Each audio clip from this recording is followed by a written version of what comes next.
so now that we are super, super up close and personal, hello, hello. Alright, let's jump in. Okay, number one. What is the dumbest way you have been injured? I mean, you guys already know that story. It's definitely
she was pregnant as well.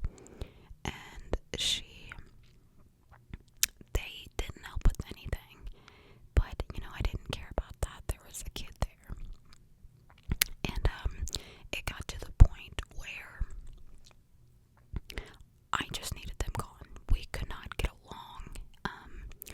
Our house was constantly destroyed. They didn't work. They didn't do anything. And I was really upset about it because I really, really wanted to help them.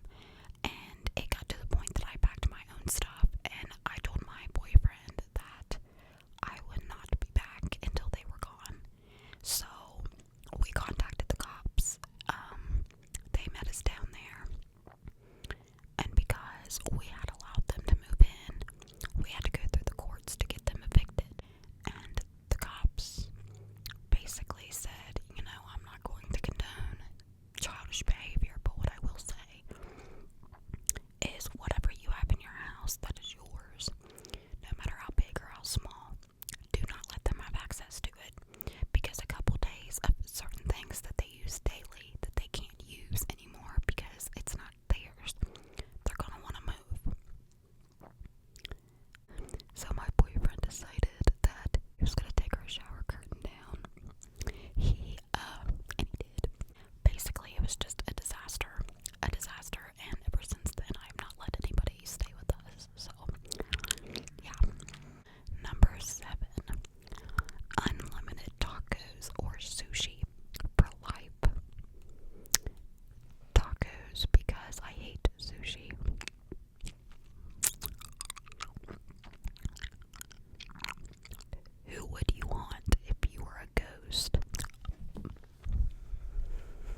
I was made like this for a reason, and I look this way for a reason, and I'm not going to question God's work. So there's my answer for that. What bad smell do you hate the most? Am I allowed to say my dog's farts? And I'm being dead serious because I told him yesterday if he farted one more time, I was tying him up to the tree outside because I couldn't deal with it. I mean, I really would never do that. I would never, ever tie my baby up to a tree. Never. But it was that bad that I'm like, you're gonna have to go outside for the day or something because he was constantly letting him rip, and I cannot deal with that smell at all. 18. If I got arrested, what would it be for? Well, if I got arrested, I have been quite a few times. Like I said, I was not that great of a human when I got out of high school. So if it had anything to do with why I was in there before, it would probably have something to do with a traffic violation or a little too much alcohol. Usually one of the two. Long story, a part of my life I don't go back to very often. So, let's see. What is the best joke you played on someone? Okay, so one day I decided that me and my best friend were going to tell my boyfriend that I got arrested. And super funny that we were just talking about this, but I said, let's just mess with them. It's April Fool's. Oh my god, it's April Fool's today, too. That is so happy April Fool's, guys. Well, that's strange. Okay, anyways, I said, let's mess with them. So we go to Walmart, and I get a nursing scrub top that is gray. And we go up to a off-white wall, and we take a mugshot picture, which I made myself like act like I was crying. I mean, it was we went through with it. I said, if we're gonna do it right. My friend calls my boyfriend, and she's like, I'm pulling in the apartments. I've got her car. She got picked up, and she's in jail. Well, at this point, I hide in the trunk, and she's pulling up to his apartment, and he's sitting there freaking out. He's getting, my stuff out of the car because she said she was going to take it back to the house, but she wanted all my stuff to get out of that car first. So he starts digging around, and then the idiot gets in the trunk, and I did not know he was going to do that, but he popped the trunk and opened it, and I was sitting in there, and he was so mad. I don't think he talked to me for like a week, and I'm not joking, like he was mad. So apparently it wasn't a very funny April Fool's joke to him, but I thought it kind of was. Number 19. Name something that you use every day that you would give up for a year in exchange for the bathroom never being occupied when you need it. This is a daily conversation in my home, because me and my son literally, like, we will fight over the shower. It is so bad. Between him and I, there's 4 showers a day, and then we got the toddler, and then my husband, and I mean, we all shower daily, so with one bathroom, that should obviously tell you something. But then there's a couple that shower more than once a day, and it's just, and like when my son goes in there, he will stay in there, and he will never come out. Like, I don't know what he does in there. I don't know. I don't want to know. But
spill.